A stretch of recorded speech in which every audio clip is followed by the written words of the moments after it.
يخشعون اللهم اجعلنا منهم. وأزف بشرى لكل أمة رسول الله صلى الله عليه وسلم أن الذي يقرأ القرآن الماهر به، حتى لا يقول الذي لا يقرأ القرآن جيدا وقراءة سلسة يقول لا أنا ليس لي حظ من هذه الخيرات. لا، حاشا والله، ما ترك الله تعالى أحدا ولا رسوله صلى الله عليه وسلم ترك أحدا، لكن الفضل للجميع. الماهر بالقرآن مع الكرام البررة، والذي يقرأ القرآن يتتعتع فيه وهو عليه شاق له أجران. ما يضيعناش الله، حاشا نيتك. Je finis donc par cette annonce, cette belle annonce. Mais bon, je vais parler un petit peu avant de ces gens qui étaient très très très liés au Coran al-Karim. L'effet, l'impact, le signe de leur présence au Coran al-Karim, c'est qu'ils étaient très très dans leur lecture. Parfois l'un d'entre eux, quand il lisait des versets, il ne dépassait pas le verset 4 jours, 5 jours. Il dit, par Dieu qui détient mon âme, si je ne coupais pas la méditation, je n'interrompais pas la méditation dans ces versets, je ne les dépasserai jamais. Parce qu'il ne s'est pas encore rassasié des trésors de ces versets. Il est dessus 4 jours, 5 jours. Mais on est où, nous? On est privés de tout ce khir, ya Rabbil Afou Salama.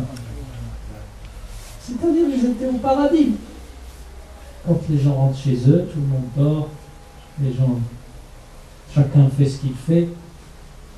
Les salihun dans un plaisir inégalable, dans un paradis sur terre, déjà avec le Coran al-Karim. Ils disaient, Wallah, je lisais des versets, je n'arrivais pas à le dépasser. Et certains disaient, le verset que je lis, et dont mon cœur n'est pas présent, je ne compte pas ce verset, je ne compte pas la récompense de ce verset, je sais que c'est comme si je ne l'avais pas lu. C'est-à-dire qu'il est toujours assidu et très très éveillé, vigilant vis-à-vis de cette question de méditation. Ça, c'est très très important.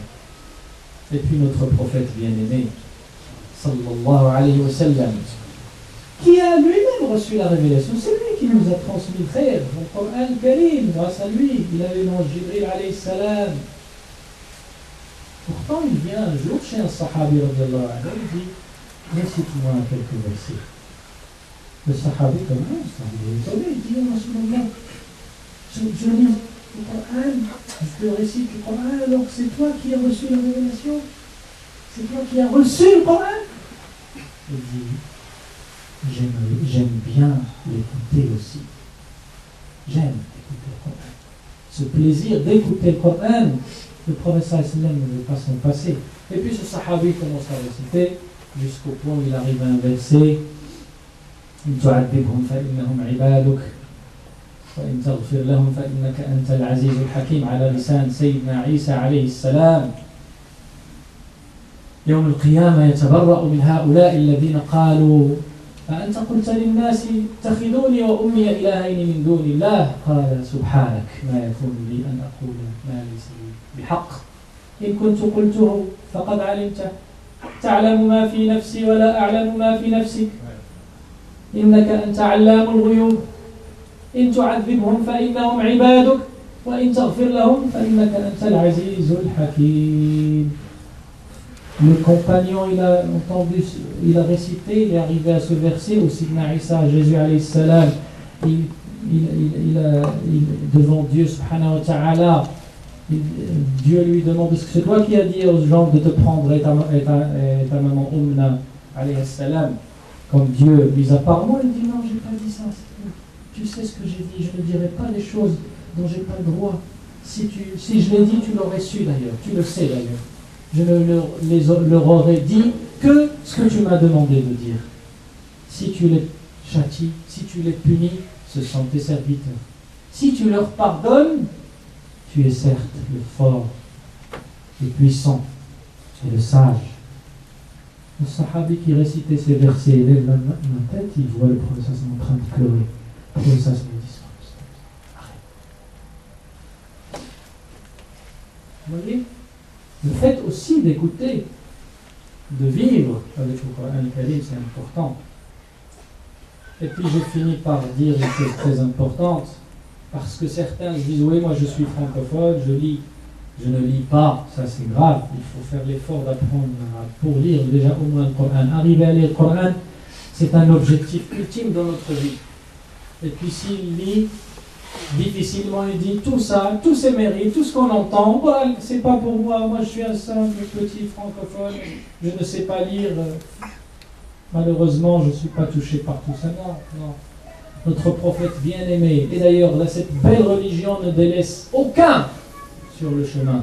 Tout le monde monte à bord. Tout le monde monte à bord. Il y en a pour tout le monde.